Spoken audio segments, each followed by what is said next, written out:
Man hat beim Trompetespielen immer einzelne Faktoren wie zum Beispiel Höhe, Ausdauer, Flexibilität, Klangqualität etc. pp. Diese Begriffe kennst du mit Sicherheit alle. Doch wenn ein Punkt mal nicht so funktioniert, dann hat es natürlich auch Auswirkungen auf alle anderen Punkte. Wie zum Beispiel, wenn du Naturtonbindungen sehr, sehr schlecht spielen kannst. Und das Problem hatte ich über Jahre hinweg. Ich kam nicht von einem zum anderen Ton sauber gebunden. Es war immer ein Brechen dazwischen oder es war ein Riesenkraftakt, von einem zum nächsten Ton zu kommen. Doch letztendlich ist es auch hier wieder so, wenn man die Weichheit und Flexibilität trainiert, dann merkt man, dass dieser hohe Druck von Ansatz und auch von Luft nicht notwendig sind, denn sobald der Ansatz nur so angespannt ist, dass eben der Luftstrom bzw. Luftdruck gesteuert wird, bzw. dieser eben gelenkt wird ins Instrument und nicht an den Saiten entweicht, dann bist du schon so angespannt, dass es eben ausreicht. Mehr muss nicht sein, denn letztendlich blockiert man sich dadurch noch viel mehr. Doch leichter gesagt als getan. Wie kommen wir jetzt dazu, dass wir eben leichter und flexibler spielen? Natürlich gibt es hier unzählige Literatur, wie zum Beispiel hier Colling, das ist ein Klassiker, wenn es um Naturtonbindungen geht. Aber auch viele anderen Schulen bzw. Trompeter haben eben Literatur zu Naturtonbindungen geschrieben. Flexibilität, Weichheit letztendlich.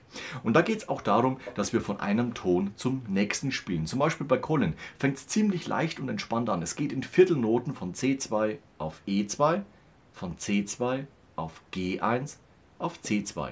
Dann das Ganze eine Terz höher und dann noch eine Terz höher.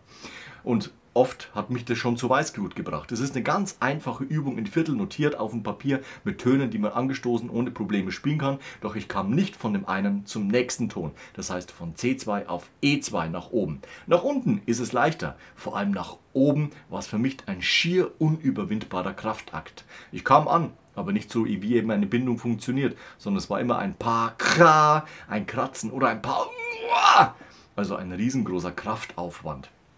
Leichtheit, Flexibilität heißt auch, dass letztendlich das Mundstück nicht gegen die Lippen gedrückt wird, sondern eben das drauf sitzt. Denn nur so kann ich mit dem Ansatz, mit meinem Lippenmaterial hinter dem Mundstück auch dementsprechend arbeiten, um eben die Frequenzen aufs Instrument zu bekommen.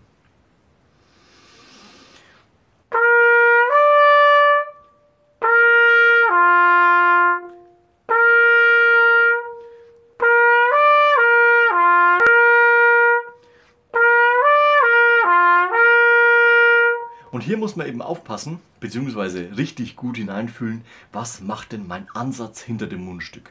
Arbeitet dieser? Wie ist die Zunge? Wie ist die Luftführung? Ist alles nach vorne gerichtet, nach vorne gelenkt, eben auf diese Lippenöffnung, dass die Luft genau da auf eben die geschlossenen Lippen trifft und ins Instrument gehen kann?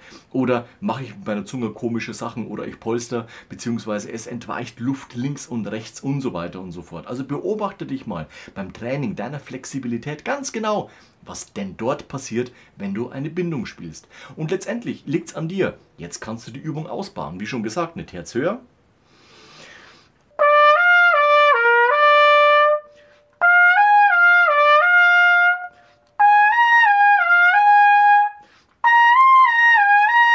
Und letztendlich nach oben ausbauen. Achte immer drauf, dass das Material eben hinter dem Mundstück arbeitet. Und nicht, dass du merkst, ich drücke immer mehr das Mundstück gegen die Lippen, umso höher es wird, aber ich schaffe noch den einen oder anderen Ton. Mach das nicht, das macht dich nur kaputt, das kostet dich Ausdauer, Flexibilität und vor allem auch Klangqualität. Das ist ganz wichtig, dass es nicht abgedrückt wird, denn sonst wird der Ton quäkig, er wird eng, er wird teilweise auch aggressiv, weil man versucht dann die Klangqualität wieder mit etwas mehr Luft zu optimieren. Das macht die Trompete nur laut, es tut allen vor deinem Trompetentrichter in den Ohren weh.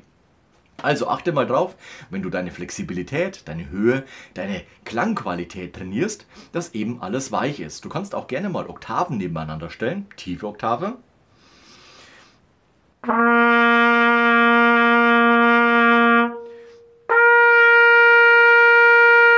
Die Lippen sind oben etwas mehr angespannt, aber unwesentlich. Man merkt aber, dass die Luft etwas stärker strömt, der Luftdruck im Körper etwas zugenommen hat.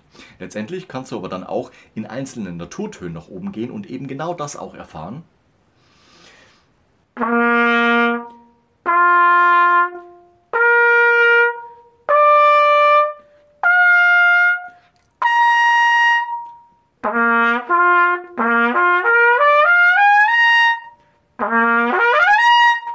Töne schleudern etc. pp. Sowas geht alles, wenn du eben weich und flexibel bist. Bist du hart und kommst nicht nach oben, ohne dass... Du kennst es eventuell, wenn es sowieso ein Problem ist bei dir, dann weißt du ganz genau, okay, hier finde ich mich wieder, das ist genau mein Problem. Achte immer drauf, dass es hier eben am Ansatzbereich arbeitet.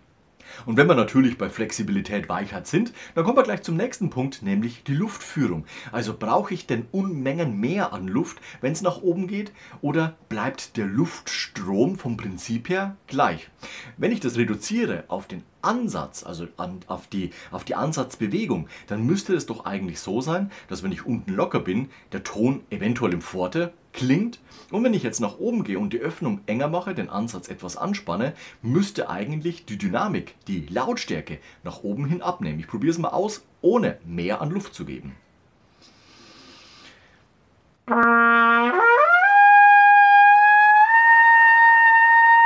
Es wird eine Stufe leiser. Ich habe gemerkt unten, okay, da fließt die Luft, es ist Klang da. Ohne jetzt wirklich auf die Klangqualität zu achten, sondern nur um die Funktion. Da sind wir im Forte-Bereich und ich mache nach oben den Ansatz enger und die Dynamik wird dünner. Also da waren wir dann im Mezzo-Forte, eventuell sogar auf dem Weg zum Mezzo-Piano.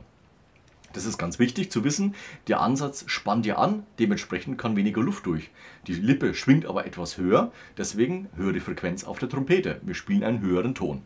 So, und jetzt muss man eben versuchen, mit Literatur wie zum Beispiel dem Colin, Clark etc. pp., da gibt es eine Unmenge an Literatur, diese zu trainieren und dementsprechend natürlich immer darauf aufpassen, nicht die Übung muss am Ende gespielt werden und dann kann man sie abhaken und weiter zur nächsten Übung, sondern es kommt auf die Art und Weise an, wie man diese eben spielt. Es muss nicht alles perfekt auf dieses Tempo sein, das dort in den Schulen festgesetzt ist. Mach es erstmal langsamer und trainiere dich eben, dass du es schneller spielen kannst. Und dann erreichst du eventuell das Ziel, nämlich den Vorschlag, zum Beispiel die Viertel ist gleich 120 etc. pp.